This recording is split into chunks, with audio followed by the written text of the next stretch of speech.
Hi, everybody, and congratulations to the fans, to the Bills. The Bills over the Colts in a memorable, super wild card weekend game. Didn't realize that yesterday that was official, but I sure know that now. Yeah. 27-24, a game with, to say the least, no shortage of situations and decisions that in the end the Bills come out on top of. I mean, this is a great win for, of course, for the season, and their Super Bowl hopes remain alive, and all the obvious. And historically, it's a great win historically for a team that has not won a playoff game since 1995. It's an awful loss for Indianapolis. I mean, just bulldog. I mean, double digits of things. And they get the break on the Zach Pascal fumble that went their way and still could not get to field goal range on that last drive. Kind of incredible. Yeah, they left a lot of points on the a lot. They left points on the board. I mean, they missed a field goal. They missed on a 4th and goal. They missed a 2-point conversion. They made it up later, but. Boy, I mean, they had the Super Bowl 25, sorry, kids, if you don't know the reference, game script working for them big time. And really, even when the fourth quarter started, that's when they got most dangerous running the ball. They ripped off chunks of yards on those 2 drives after the Bills looked like they were pretty comfortable. 14-point lead, fourth quarter's here, okay. We should be able to get this thing home. And ultimately they did, but wow, was that tense. I mean, I need training camp for playoff tension. I was not ready for that. There was pacing and swearing and pointing and almost standing up on furniture behavior in my house, and I have not been like that in a long, long time. I forgot to eat. I've not eaten today. And at 3 o'clock, I'm home. Right, we're both watching from our houses. I was sick, so I'm not allowed in the office yet. At 3 o'clock, definitely the second half. My wife said, "We want something to eat." Wow, I forgot. There's playoff nerves. I'm not. See, I am experienced enough to know this much. I prepared something that was in the fridge ready for me to just take out at halftime, regardless of the game situation. I mean, the Bills were in front, not real comfortably, but they were in front. And I'm like, okay, it's halftime, I'm eating, because I know how this goes. What'll happen is this game will get really tense. I won't eat. Then post-game will happen, and then I'll just start drinking beer, and then it'll be 8 o'clock, and I will not have eaten anything all day long. And, that can be fun, but also not so fun. Well, we got what we all wanted. A win here, and it's on to round 2. If the Bills had lost, given the events of the late stages of this game, most notably, of course, that fumble that went Indianapolis's way, this is the Zach Pascal play. I mean, I don't know. That would just go down in Bills' infamy if they were to lose after that. I mean, how that I'm watching the game. I'm kind of by myself, and so are you. That needs to be, the game needs to be stopped from the officials, by the officials on that play. And I thought in real time, I thought live it was a fumble. I thought watching it live, exactly what it looked to be on replay is what happened. That he gets up and then he gets stripped. And even, you might hear Jordan Poyer say that was the idea. He sees him, Poyer sees Pascal start to get up. And even maybe waits, I don't know, whatever that was, doesn't really need to be a part of the story.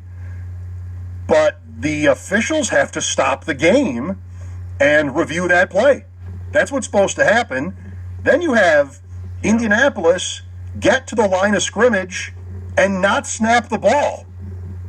It's 1st and 10. And they were so slow today. It was, kind of like what they wanted to be, right? That they're bleeding the play clock, even after it expires, they're getting plays off all day. This is their MO, the Colts, and they get that call. They're lined up to snap the ball, and they don't. You've got the broadcaster Gene Steratore, the former official, making a point about how the replay officials stopped the play and that was with the snap being imminent. They wait until the last moment. Come on! Like, the Colts were lined up to snap there, and it took McDermott calling the timeout. Yeah. It took the Bills calling the timeout, which did not happen immediately. It happened only like a second or two maybe went by before the timeout was granted, and ultimately they give it back to the Bills. I mean, just crazy. That should have been easy from the officials when that was happening. It should have been obvious. That's if you get the call wrong, which they did in the first place. Right. Indianapolis should have never really been that close to snapping that play off, is the point there. I mean, it was clearly a play that needed to be looked at in a game. Man, any game, but a game of this magnitude, you got to look at that play. It's a potential change of possession, game-winning play for the Bills. And, yeah, I mean, watching it in real time, I thought, just like I think probably most people did, that McDermott had to call that timeout to get them to review it, but they did restore it. And maybe that's a sneaky little good thing that they did, because Rivers did complete one more pass, but McDermott negated it by calling a late timeout. And, that was the last completion of the game for Rivers, was that. Well, it wasn't a completion, but it was, it would have been. But it got washed out because the Bills had that one more timeout, and McDermott called it right before they snapped the ball. So, I mean, it was starting to feel, I would understand anybody, like I try to rail against, all the scar tissue and all the, just we were carrying around a lot, right? So you get a review late in a game like this and it doesn't go your way. I mean, it's easy to get even more nervous than you already are, because it's an ultimate, like, oh my gosh, here we go again kind of scenario, like, 1999 all over again. But it turned out that it didn't hurt them, because, the Bills were able to D up and finally, force Rivers into, I guess it was 4 straight incompletions. Yeah, really incredible. Indianapolis, I mean, they take over after a Bills punt, and they have 2.5 minutes. Their first play is an 11-yard pass, and you would just think, I mean, this game, just saw this from Warren Sharp, the Colts got across midfield every single time they had the ball today. They were never stopped on their own half of the field. And so the way the game is going, I mean, you're thinking, probably, I would say, that's tons of time for Indianapolis to get from their 25 after that first down, that first play of the last drive, to about whatever it would be, like around the 35 or maybe even the 40-yard line, wherever that line would be for this kicker. And they couldn't do it. So you have the Pascal play, the review that goes the Colts' way. You have the next play is to Michael Pittman, and I got lost there. I couldn't tell you what happened there. Like, did he fumble out of bounds? And yes, I think that's what happened. He fumbled backwards. Yeah, so I'm botching the incompletions in a row to end the game. But yes, Pittman caught that ball. He was stripped, and it went backwards out of bounds. So the clock stopped, but it was 2nd and 12, I think, on that play. The clock stopped, but then it started again. The clock is running, and the Bills call a timeout that they just got back after that. The Colts are lined up to run the next play, and that's where the timeout comes in. Then you have an incomplete pass, and at that point, now we're down to 8 seconds, and now they need the sideline, because they don't have, I mean, they use a timeout earlier in the second half to challenge whether Zach Moss fumbled on the play on which he was hurt. That wasn't even close. No. And so those little things, I mean, they blew it. The Bills get by, and it's on to round 2. There's so much to talk about from this game. We'll have Sean McDermott. We'll have more from the locker room, your calls as well. Let's do it's been a long time since I've done a post-game show, Bulldog. I don't know if that's how you feel. Well, you were ready for the Skywork stats of the game? Yeah. Is that what you're leading up to, Mike? I'm ready. Yeah. Go ahead. That is, building, Skywork stats of the game, building America from the ground up, the official construction rental company of the Bills. Josh Allen, 26 of 35 for 324 and 2 touchdowns. He carried the ball 11 times for 54 yards. I mean, they rightly said on the telecast he was their running game, and that is true. The running backs only carried the ball 10 times combined. Allen had a rushing touchdown in the game. Singletary 3 carries, 21 yards. Moss 7 for 21. Looked like a pretty serious injury for Moss, carted off there. So we'll keep an eye and ear on that. Stephon Diggs goes 6 for 128 and a touchdown.